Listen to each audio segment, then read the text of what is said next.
আজকালকার পোলাপান ফোনের ভিতরে ঢুকিয়ে থাকে। হাবিবুর, কি করতেছো? গেম খেলতেছি। আজান দিয়েছে, চলো নামাজটা পড়ে আসি। আজকে কাপড় পাক নেই, কালকে থেকে পড়বানে। কালকে পর্যন্ত তুমি বাঁচবা কিনা তার কোনো গ্যারান্টি আছে? হ্যাঁ হাবিবুর, আজকে না আমাদের পার্টিতে যাওয়ার কথা। তুই এখনো লুঙ্গি পরে রয়েছিস সেখানে? তাই তো, আমার তো মনে নেই। আমি 1 মিনিটের ভিতর আসতেছি।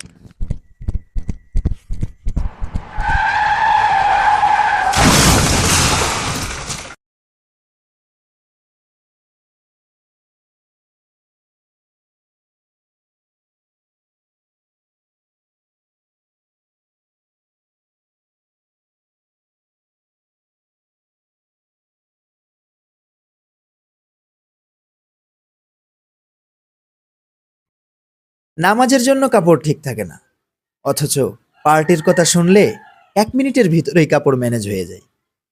আপনি আগামীকাল থেকে নামাজ শুরু করতে চাচ্ছেন, কিন্তু আগামীকাল আপনার জীবনে আসবে তার কোনো নিশ্চয়তা আছে কি? তাই চলুন, আগামীকাল নয়, আজ এখন থেকেই নামাজ শুরু করি। আল্লাহ তাআলা আমাদের সবাইকে তৌফিক দান করুন।